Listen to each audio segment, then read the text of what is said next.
Good morning student. ये मैं कुछ वाइवा के क्वेश्चंस बना रही हूँ आप लोगों के लिए। ये एक्सपेरिमेंट नंबर 1 है ईवीएस की लैब के लिए।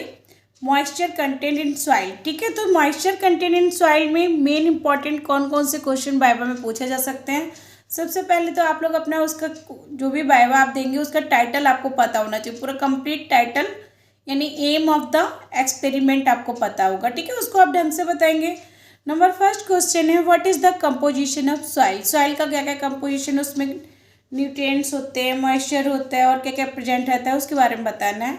What are the function of soil, soil के फंक्शंस क्या हैं।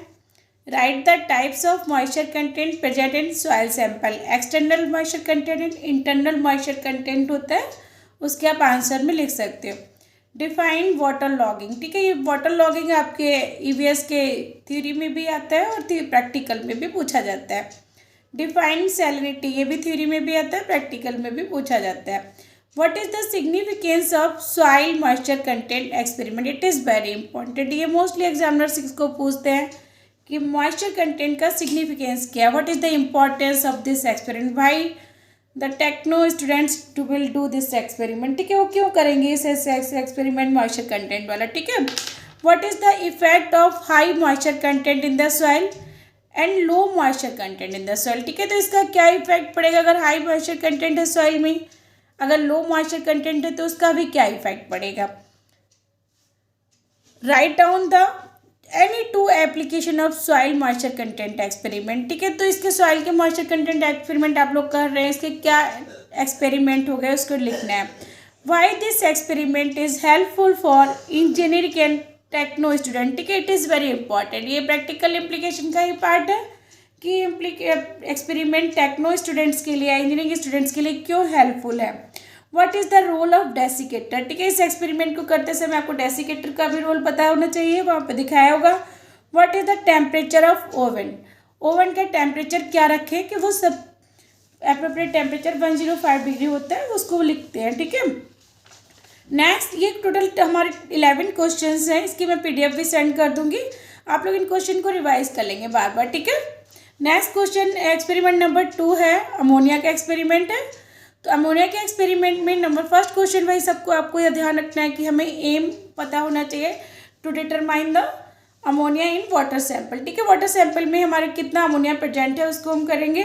तो फर्स्ट क्वेश्चन एग्जामिनर पूछता है अमोनिया का नेचर कैसा है। अमोनिया गैस है, लिक्विड है, सॉलिड है। तो अमोनिया का नेचर कैसा होता है, अमोनिया गैस होती है। अमोनिया का फॉर्मूला क्या होता है, अमोनिया का मॉलिक्यूलर वेट क्या है, अमोनिया का इक्विवेलेंट वेट क्या है, ठीक है, ये होती है। और दूसरा, अमोनिया वाटर में डिजोल्व होकर किस फॉर्म में आती है, अमोनियम हाइड्रोक्साइड बना लेता है।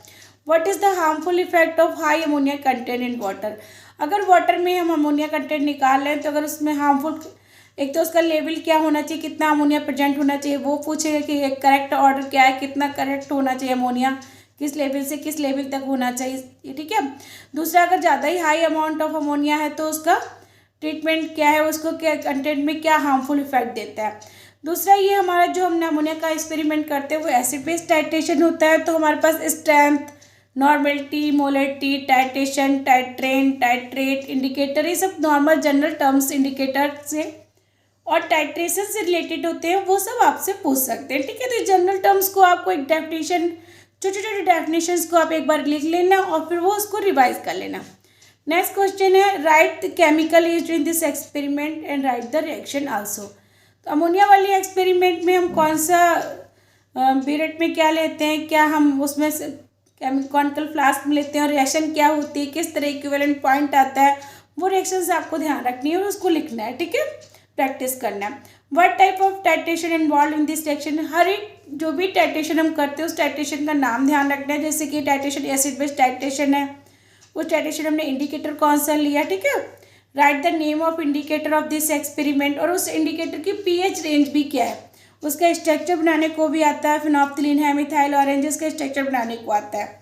Write to significance of this experiment, हम ये एक्सपेरिमेंट क्यों कर रहे हैं, इसका क्या इंपॉर्टेंस है, इसका क्या सिग्निफिकेंस है, क्या रोल प्ले करता है, वो भी ध्यान रखना है। नेक्स्ट है what are the acceptable level of ammonia in water, जो मैंने अभी पहले बताया था कि एक्सेप्टेबल लेवल यानी कि अमोनिया कितने लेवल तक ड्रिंकेबल वाटर में होना चाहिए। तो अगर वो है तो हम पी सकते हैं, otherwise it will be harmful, ठीक है। तो वो भी हमें पता होना चाहिए। हाउ टू रिमूव अमोनिया, ठीक है। अमोनिया का हम एक्सपेरिमेंट कर रहे हैं तो इसकी सिग्निफिकेंस हमें ध्यान रखना है कि हम उसको किस तरह ट्रीटमेंट करें कि अमोनिया को हम रिमूव कर सकें, ठीक है। तो इस तरह ये इंपॉर्टेंट 10 क्वेश्चन है, इसको आप देख लीजिए एक बार। नेक्स्ट है एक्सपेरिमेंट 3 है फ्री CO2, ठीक है। एक्सपेरिमेंट 3 है फ्री CO2, ये भी EVS की लैब में कराते हैं। तो फ्री CO2 में क्या है कि हमारे पास अब वाटर में CO2 प्रेजेंट होता है, तो एग्जामिनर पूछता है CO2 अगर वाटर में प्रेजेंट है तो वाटर प्लस CO2 मिलके क्या बनाते हैं, H2CO3 बनाएंगे, ठीक है। तो वो एसिडिक फॉर्म में हो जाता है। तो फ्री CO2 अगर वाटर में प्रेजेंट होता है तो फ्री CO2 क्या होता है, किस तरह वाटर में है, डिजॉल्व फॉर्म में है, फ्री फॉर्म में है। Why it is CO2 important in water, ठीक है। अगर ये CO2 वाटर में है तो इसका कुछ एक्वेटिक प्लांट्स के लिए, एक्वेटिक एनिमल्स के लिए भी बहुत बड़ा इंपॉर्टेंट रोल प्ले करते हैं, ठीक है। तो इसके लिए क्या रोल प्ले होगा, CO2 इम्पॉर्टेंट है। What happens when CO2 dissolve in water, is this acidic और बेसिक इन नेचर। CO2 जो वाटर में डिजॉल्व करते हैं तो कैसा नेचर हो जाता है, एसिडिक नेचर हो जाता है, ठीक है। तो ये चीज़ ध्यान रखनी है। ऐसे ही अमोनिया अगर वाटर में डिजॉल्व करते हैं तो अमोनियम हाइड्रोक्साइड बनाता है, तो बेसिक नेचर का होता है, ठीक है। तो हमें ये चीज़ ध्यान रखनी है। ये रिएक्शन बहुत इंपॉर्टेंट है, एग्जामिनर्स मोस्टली पूछ लेते हैं कि अगर CO2 को हम वाटर में डिजॉल्व करेंगे तो एसिडिक नेचर का होगा या बेसिक नेचर का होगा। CO2 का मॉलिक्यूलर फार्मूला क्या है, CO2 का equivalent weight, molecular weight similar है कि डिफरेंट है, इस तरह भी क्वेश्चन होगा।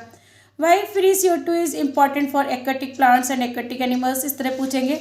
Name the indicator used in this experiment, draw their structure, ठीक है। कौन सा इंडिकेटर हमने यूज़ किया, कौन से टाइप का ये टाइट्रेशन है, नॉर्मेलिटी, मोलरिटी, स्ट्रेंथ, इन सबको पूछ सकते हैं। Write the pH range of, इसमें हमने इंडिकेटर फिनोप्थिलीन लिया है तो फिनोप्थिलीन का pH रेंज पूछेंगे, किस रेंज से किस रेंज तक फिनोप्थिलीन एप्लीकेबल रहता है।